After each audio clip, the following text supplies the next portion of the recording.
worries, anxiety, fear, frustration, lethargy, exhaustion, stress. Yeah, we're all dealing with those things right now, aren't we? Of course we are. Yeah. They say if you're not dealing with them, you're probably dead. So today, we learn more about dissolving waffles.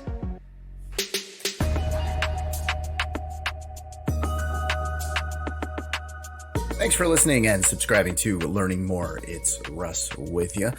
Last week, I promoted a show for this week about plant-based diets, and the person that was supposed to show up had to cancel last minute, and I'm going to go ahead and say it. They wouldn't have had to cancel if they were eating meat. We'll figure that out next week. I'm going to mention that to them on the phone just to see when we're talking. But no, that's a show that I am excited about because, you know, if you've listened to the podcasts, yes, I talk about food a lot. I love doing the barbecue thing. So it'll be interesting. That'll be a fun talk. And we'll see if she can talk me into a plant-based diet. I'm willing to try it for a week. We'll see what happens. But that show will be coming soon. So shifted shows around a little bit here. And it's kind of funny that this is the show. This one is about waffles, which is worries, anxiety, fear, frustration, lethargy, exhaustion, and stress. And, you know, last minute guest cancellations, things like that can bring many of those. So you get a little stress involved, right? So we'll talk about that. But today we are talking about waffles with Katie Nall. Katie, thank you so much for joining me today. Hey, Russ, thank you so much for inviting me to be on your podcast. And yes, I would love to talk to you about plant-based diets as well. Oh, you would too? Oh, okay. Yes, I'm one of them. Oh, okay. Well, see, I just did, we were talking a little in the, actually we had some technical difficulties that we were dealing with. And as we were talking there, I was thinking about my lunch, which is going to be this pork that I smoked. So we're going to a total different extremes there. Well, let me ask you this then. Let's get right into that. Plant-based diet, does that affect the waffles? Well, actually, it does. Really? Yeah. And let me tell you my personal story. Okay. So about 25 years ago, I grew increasingly ill. I went to a parade of physicians, one after another, offering very intrusive tests to try and figure out why my hemoglobin level was descending. Mm-hmm. Hemoglobin measures the amount of iron that's in your blood, and it has to do with how much energy you would have during the day. It went from a very vibrant 14 to a lethargic 4. I'd get up in the morning and I could either make the bed or ride into work, not drive, but ride into work because I didn't have energy to do both.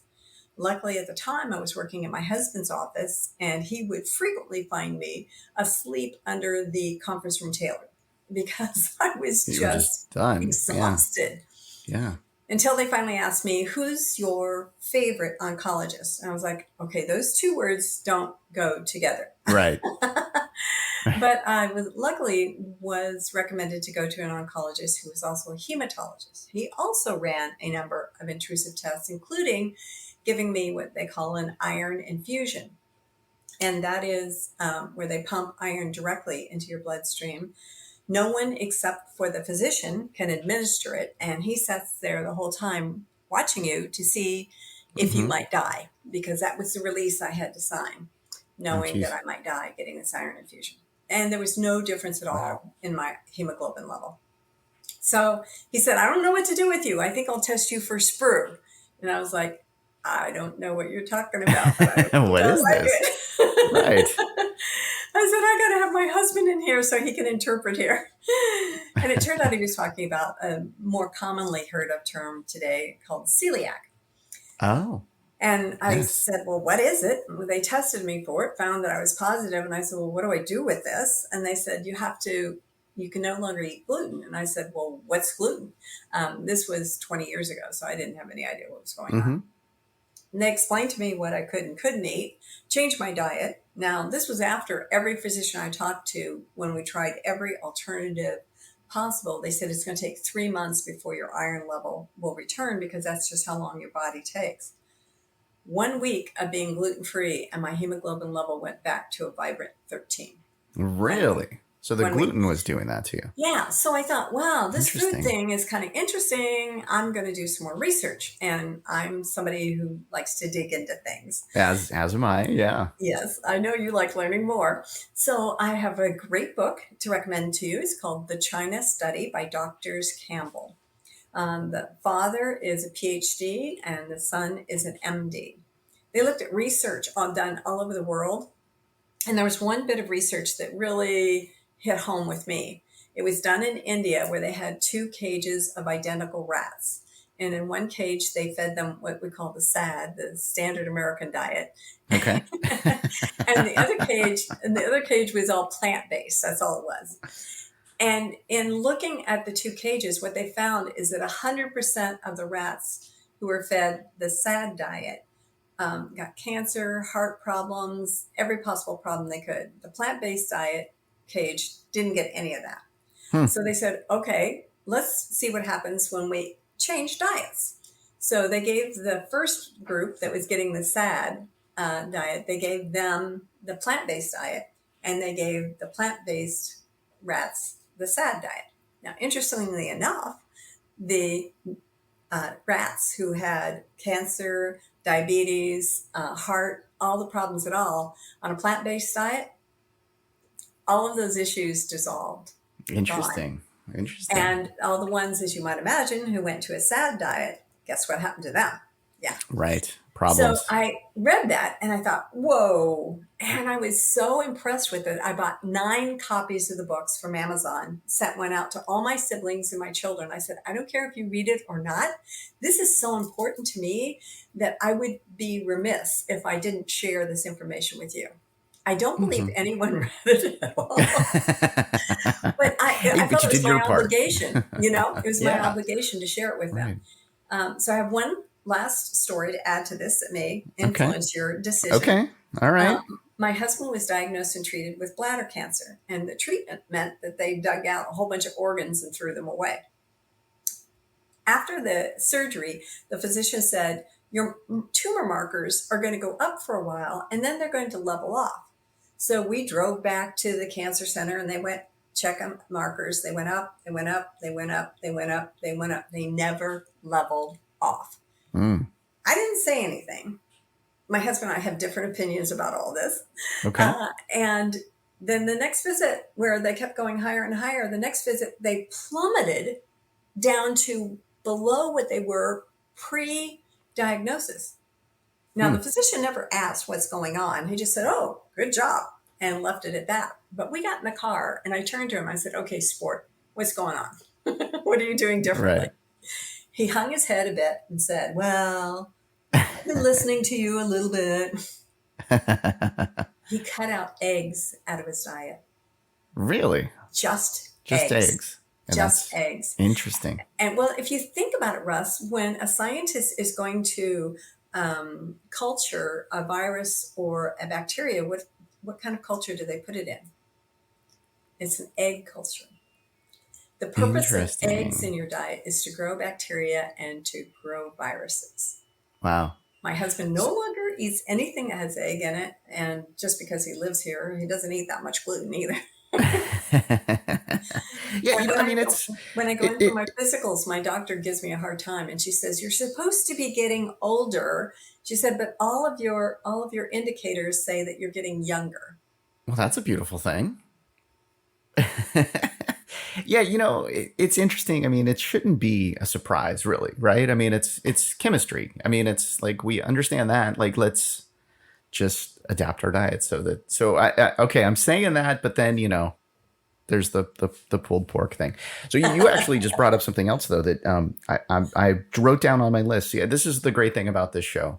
Like now celiac disease. Okay, I'm going to write that. I'm going to add that to the list. We're going to learn more about that at some point. Maybe we'll bring you back for that show because that's something that I would love to learn a little bit more about as well. Yeah, so absolutely. Thank you for covering. Now you actually, because I made the promise last week on the show that we're going to talk this week about the plant-based diets. You did a little bit there. So that alleviated some of my anxiety because I love to deliver on my promises, right? Like I hate to say like I'm going to do something and then we don't. So now you gave that to me. So you've already, you actually in that answer, you talked about waffles without without even going there. So, okay, let's now I didn't even, kind of give your background. So tell us a little about what brought you into studying this. I was a late in life, I'm being very careful with my words here, graduate student. Okay. I was in my mid-50s when I was able to accomplish one of my life goals, and that was to earn my PhD. At the time, I was working at a college, and the college promotes those kind of things, right? And the kids were grown and off on their own, off our payroll, not in jail, contributing members of society. They were excited. And I turned to my husband. I said, what do you think about it? And he said, you've been talking about this endlessly. Let's just get it over with. So he was very enthusiastic about the whole thing. Nice. And my degrees are in math, statistics, and computer science. And what I really wanted to study was psychology. But because I didn't have the credentials in psychology, I really had to stay in the fields that I had studied. Mm-hmm. So I ended up in math education. And part of the studies in math education is I wanted to help students who had fear and anxiety about registering, not just taking, but registering for a math class. They would come into my office where I worked at the college. I was an administrator. And they say, I have one class left to graduate. I said, that's great. Let's get you registered. Let's get going. And they'd say, and they would stutter it out. They'd start turning red. The sweat on their palms could water my plants in my office. I'm like, what are you trying to say? And they say, it's math. I said, that's great. You saved the best for last. Russ, that's not the way they felt at all. No. And I wanted to help these students overcome this fear and anxiety so that they could register for the class, so that they could pass the class, so they could get their degrees, so they could earn the life that they wanted to go, so they could accomplish all their dreams. So I did some research, as I want to do, as you are. And I typed in, so how do you eliminate fear and anxiety in math and tests? And you know what I found? Nothing. There's like nothing out there. Really? And so, but I recognized it as a word problem. And in word problems, totally. what you do is you pull out the part that is critical, right? And the part that was critical was how do you get rid of fear and anxiety? And it was 2010. I found Nick Ortner's 10-Day Tapping Summit. I watched all 10 days. I bought the book. I bought the DVD. And I was like, I have no idea if this is going to work or not, because they talked about finances, relationships, weight loss, everything else. Nobody said anything about math or test anxiety. But I had a room full of students who needed to get their degree. So I'm like, okay, gang, you want to try this? I have no idea if it's going to work or not. But Russ, our very best clients are the ones that are desperate, right? Oh, yeah. They will try anything. So one by one, I got them in my office. I'm like, okay, just follow me and do this. And I had no idea what I was doing. I'd read the book. And afterwards, they kept coming back and saying, I think I'm passing my math class. Nice. Russ, I had no idea who was more surprised, them or me. Because I didn't know if it was going to work. And I was like, oh my gosh, I better get trained in this because I don't know what I'm doing. So I went back and I got trained in level 1, level 2, level 3, trauma, quantum, which is very interesting going into past lives, picture tapping. Then I became a mentor, a supervisor, and now I'm a trainer. So now I train others in tapping, which was my goal. Because once I saw how powerful it was, I was like, man, this stuff is like crazy. We got to get this into hands of more and more people. So that's how it started 12 years ago. Okay. Well, now, you keep giving me lists of stuff to learn more about here. I'm writing down stuff, right? Like degrees later in life. I think that would be a good future topic for a show. Keeping your kids out of jail. You mentioned that one too. That would be a good one. But tapping, like we don't have to do another episode for that. You can tell us about that right now. What is tapping? So tapping is also called emotional freedom technique, EFT. EFT. And EFT was developed a little over 40 years ago by Stanford-educated Gary Craig, who was trying to identify how to help people. He was watching psychologists and psychiatrists who had kind of stumbled into the world of reflexology and traditional Chinese medicine. Again, always trying to help their clients, right? And Gary Craig looked at traditional Chinese medicine's meridians, the 12 meridians of TCM, or traditional Chinese medicine, say, run through our bodies.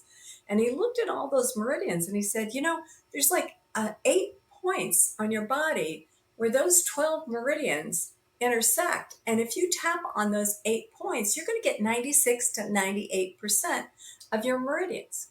Now, traditional Chinese medicine believes that when you have an emotion stuck in one of your meridians, that the energy can't flow. And when the energy can't flow, that's when you have challenges.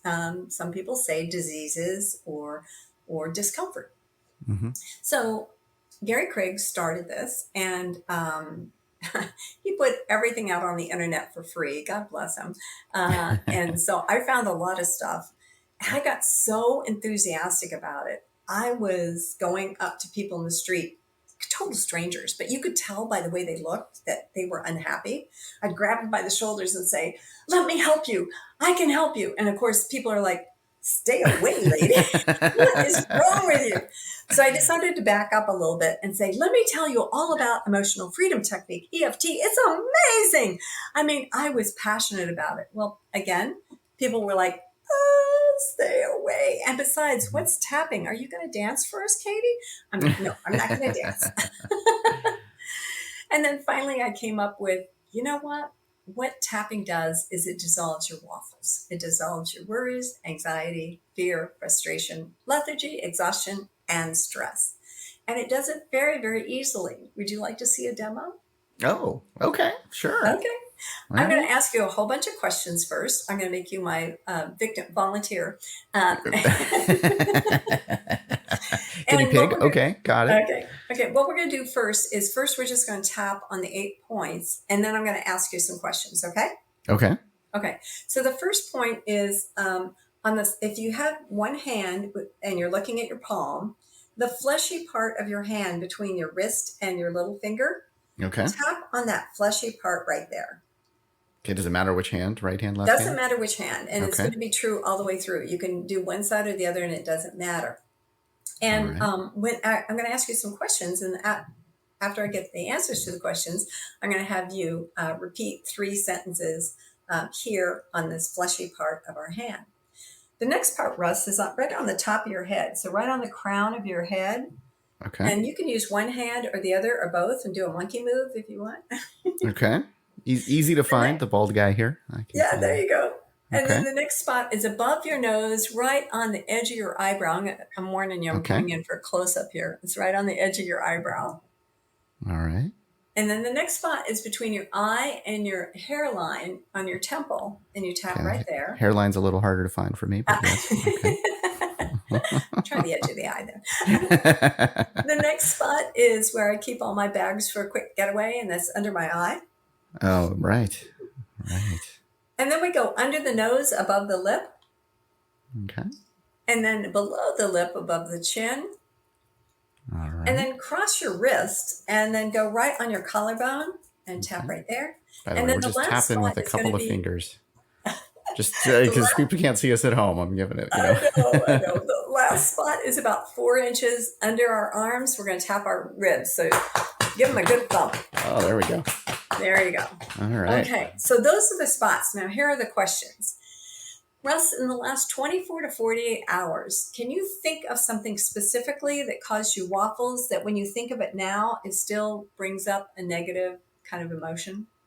I'm going to go with technology on this one, and just that, it's not been the best technical couple of days for me. Mercury in retrograde still, I guess. I don't know. There's something going on, but yeah, that's been giving me stress. Okay. And when was the last time this happened? Wow. Like a couple of weeks ago, it happened as well. I had some like major issues including an emergency run to Best Buy as a like not fun. Okay, so a couple of weeks ago, major technical issues and a run to Best Buy.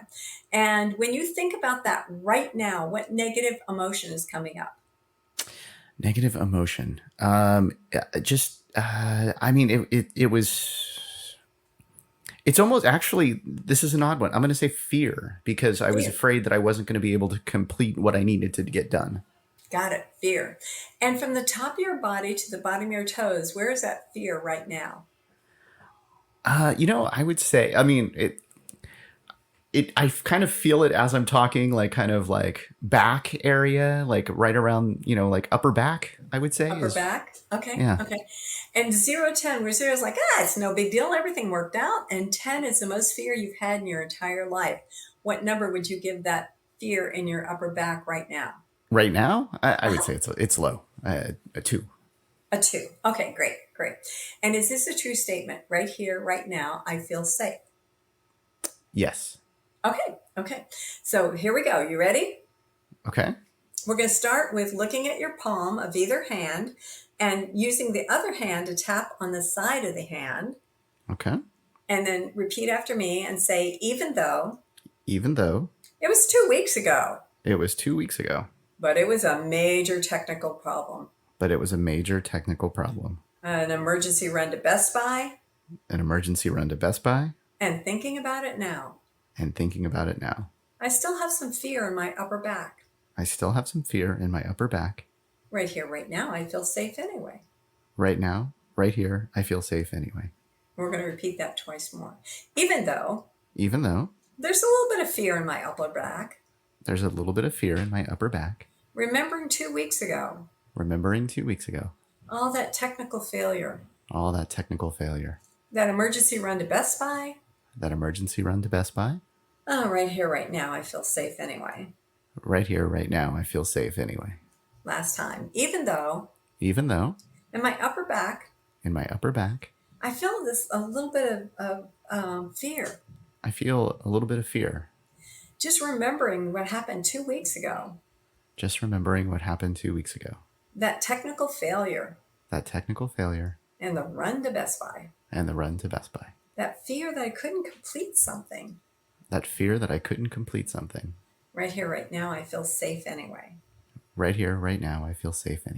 And then on top of your head, tap and say, that fear in my upper back. And then above your nose on the edge of your eyebrow, that fear in my upper back.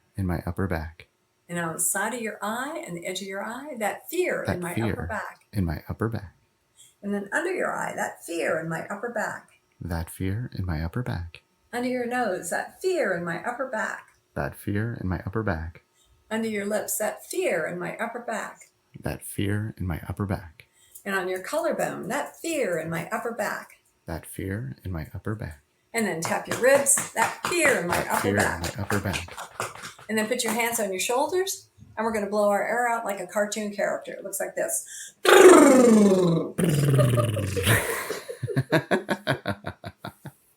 So, Russ, when you think about that thing that happened 2 weeks ago, that fear in your upper back between 0 and 10, where is it now? What's funny is actually at one point in there, it just sort of like went away a little bit. It just I stopped thinking about it. Clinical studies that have been done throughout the world have shown that fear will not return. They found that it's as effective as something called eye movement desensitization reprogramming, more effective than cognitive behavior therapy or talk therapy. The difference is once you know EFT, emotional freedom technique, you can do it yourself. That's which true. I love. Yeah. It's non-addictive, non-invasive, and it's self-administered. So in thinking about all of this, right? Like, so I've been over the last, 2 months or so. I'm now I'm commuting into my day job. I'm taking the train. It's super peaceful. I'm noticing everybody's on their phones and whatnot. A lot of the time I'm just looking out the window, looking at, nature pass by and all of this, right? And then I do a walk because I walk from the train to the office. And that's about 15, 20 minutes. and there's birds and there's all these, like just beautiful, like there's water that I walk over this bridge. It's fantastic. Get into work, have some coffee. I'm in total work mode. I'm in total peace as well. I feel like that's sort of like that sort of feeling actually in doing what we just did. I sort of got that same sort of feeling, which is interesting that I can just do that here without having like to walk or take the train. Yeah. Interesting. Yeah. Yeah. So, okay. So how do you see this working with folks? Do you see it kind of working right away? And you mentioned this sort of started with math, with the with the people you were helping with their final math class. So it worked out well for them. Is it continuing to work well for people? And how do you get them to get started on this? Great question, Russ. Most of the people who come see me start off with, I've tried everything else. Okay. Again, desperate clients are the best clients. Right. Because they will try something new and different. It is gaining in popularity. There are celebrities that are doing tapping. The Duchess of Windsor talks about how she taps when she travels. My husband and I were watching a Title X marathon yesterday among college students, and we saw one college student tapping, which I was so excited to see that. There is a band, I can't remember the name of the band, who's they always let one band member's mother come out, and in front of thousands of people, she leads them all in tapping. So it is gaining in popularity. It has been approved by the Veterans Administration to be used for post-traumatic stress disorder. I do. Yes, you're right. My clientele has expanded way past math and test anxiety. Although because my first TEDx talk was about reducing math and test anxiety, and it's almost not, it's just under 100,000 views, that people from all over the world have contacted me to work with themselves or their students. On the other hand, I've worked with grown men from Mexico who lost like 50, 60 pounds, but was scared to death to sit and eat a meal because they were afraid that they were going to gain it all back. And we cleared that. I've worked with a lovelorn Spaniard who had just lost his girlfriend and was able to have him get in control of his emotions. Now, how does it work? I can truthfully say we don't truly understand everything. It has to do with our amygdala, keeping us safe with the memories and clearing that, enabling us to be able to make good decisions, to get the emotions out of the way so that we can make good decisions. I know a lot of people, especially during the pandemic, oh my gosh, it was awful, right? There were so many people that had so many very strong emotional reactions to some of the constraints that we had. And I had a lot of tapping clients. You know that. Yeah, I bet. I've helped people. I've helped a lot of, I'm also a professional member of National Speakers Association. I have a lot of speaking clients who come to me for all kinds of reasons, for trying to get up enough nerve to leave their daytime job, to be a full-time speaker, to getting over, they've been speaking for years. Now all of a sudden they have stage fright, to taking their business to the next level. I lead a mastermind about abundance. And we find that, almost everybody can be abundant, but you have to get rid of those beliefs, right? And it's in tapping away those long held beliefs. And what's interesting, the work that I do with trauma and quantum, is that it may not be our beliefs. And this, I had to wrap my head around this, Russ, because this one was tough. But somebody said, when my grandmother was born, and then she was pregnant with my mother, while she was pregnant with my mother had her eggs inside, my grandmother. Then when my mother was born, she had all the eggs, one of which was me. So her entire life, and until I was born, everything she experienced emotionally was imprinted in my emotional DNA. So sometimes I walk into a room and I'm like, I don't know why I'm uncomfortable, but boy, this doesn't feel good. Mm-hmm. And it may have nothing to do with me, but it may have something to do with something my mother experienced, my grandmother, my great Right. grandmother. You go all the way up the line. Right. Right. Yeah. I touched on that a bit with, I had, Mark Woolen on. I can't think of the name of his book right off the top of my head here, but it's awesome. I'll put a link to it. We'll do it that way. But we talked a little about that, about past trauma that people have experienced, in like they didn't experience it, but their great grandparents may have experienced it, and Right. it's passed over to them. So, okay, I've got to ask you this one. And by the way, I would have, maybe we should have saved that other part to the end, because I'm totally relaxed. I don't know if the listeners can probably tell my energy level went down. I'm like, oh, I want to relax now. But I want to ask you about this. So, okay, it's an awkward question, because, there's people out there that are going to look at this and say, tapping, really? Like, what is this? This is silly. This is not science. This is craziness, or whatever, right? There are definitely people, I'm sure, that you've encountered that have said that. What do you say to those folks? So, I did a lot of research on that as well, too. And I might say, don't be like Semmelweis's peers. Dr. Semmelweis was he was in charge of a hospital that had a maternity wing for unwed mothers. And it was part of a teaching hospital. So the interns were on different floors. The interns would do autopsies, change floors, and go down and deliver babies. Now, they kept the healthy mothers separate from the sick mothers, because they didn't want the healthy mothers to catch what the sick mothers had. But they found that some of the healthy mothers were getting sick, and they couldn't figure it out. Well, Dr. Semmelweis made this wild guess and insulted so many of the gentlemen physicians by saying, look, guys, I'm not sure, but let's just try this. I don't know if it's going to work or not. Let's wash our hands after the autopsy before we deliver the healthy babies. Let's see what happens. Uh-huh. Well, as you might imagine, the healthy babies started being delivered healthy, and the mortality rate went plummeting. Semmelweis's peers did not like what he had been doing, to the point that they committed him to an insane asylum, where he died 2 weeks later of beatings. Wow.